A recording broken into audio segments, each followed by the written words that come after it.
Imagine o seguinte: estamos em abril de 2026 e a economia global sofre um verdadeiro abalo sísmico.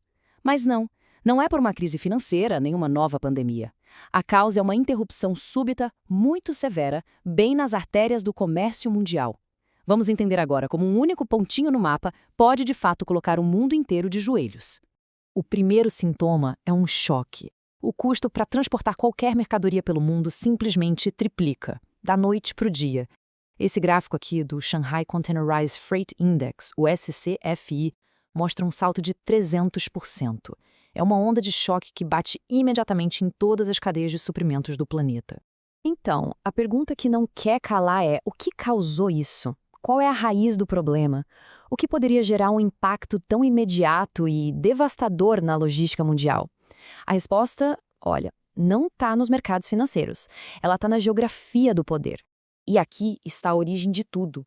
Essa dor econômica toda nos leva direto para o Estreito de Hormuz, a artéria de energia mais crítica do mundo. O que aconteceu lá em 2026 não foi um simples bloqueio. Foi, na verdade, a transformação de uma passagem marítima em uma arma geopolítica. Para a gente entender o tamanho do poder que está em jogo aqui, a gente precisa voltar um pouco lá na geopolítica clássica. A chave de tudo é a teoria do Rhineland, de Nicholas Spykman. E o que ela diz? É algo até bem simples, mas, nossa, muito poderoso. Basicamente quem controla a borda costeira da Eurásia, o tal do Rhineland, controla o acesso aos oceanos. E claro, quem controla o acesso, controla o poder mundial. O lance não é dominar o continente por dentro, mas sim as portas de entrada e saída. Então, quando o Irã domina Hormuz, não está só controlando uma passagem, está aplicando essa teoria com uma precisão, cirúrgica. Está dominando o ponto nevrálgico que liga a energia do mundo ao comércio de todo o planeta. Agora, o mais interessante é como a própria geografia do estreito faz dele a ferramenta de controle perfeita. A largura mínima de 33 quilômetros, isso já permite um monitoramento total a partir da costa. Mas o ponto crucial está aqui, ó. Os navios são obrigados a passar por duas faixas de só 3,2 quilômetros. Isso deixa eles lentos, previsíveis, alvos muito fáceis. E a profundidade? É ideal para minas navais e submarinos pequenos. É como se a natureza tivesse projetado a arma perfeita, e cada detalhe geográfico é explorado na estratégia militar que a gente vai ver agora.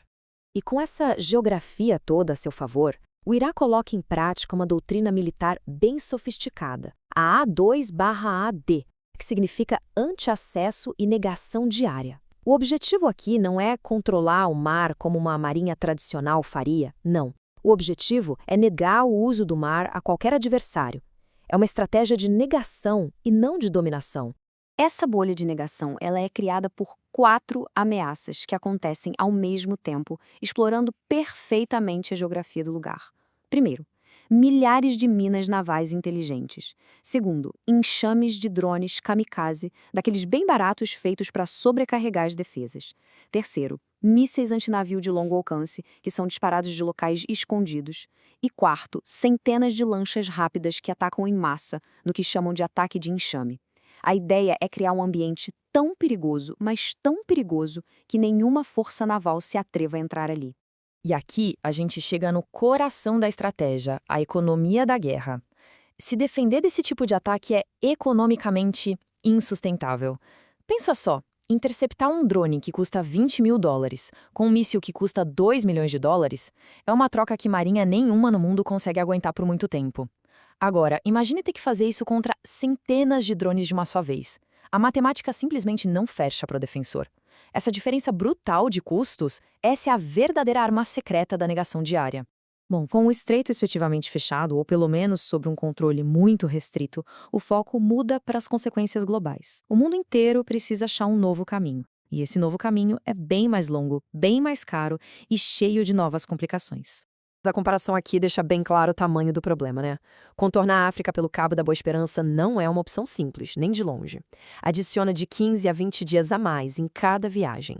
Isso eleva drasticamente o consumo de combustível e todos os custos operacionais. E como se não bastasse, some a isso os prêmios de seguro de guerra que, claro, disparam.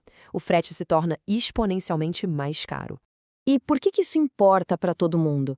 Porque esses custos, eles são repassados. As projeções apontam para um aumento de 2,5 pontos percentuais na inflação global só em 2026. Na prática, isso significa preços mais altos no supermercado, no posto de gasolina, em quase tudo que a gente consome, e cria um risco real de estagflação, que é o pior dos mundos, inflação alta com a economia parada. E o impacto vai muito além do frete. É o que os economistas chamam de choque de custo de transação. São 20 milhões de barris de petróleo por dia afetados. 30% de todo o gás natural liquefeito do mundo. E um ponto crucial: o bloqueio interrompe o fluxo de fertilizantes que saem do Golfo, o que ameaça diretamente a produção de alimentos e a segurança alimentar em escala global.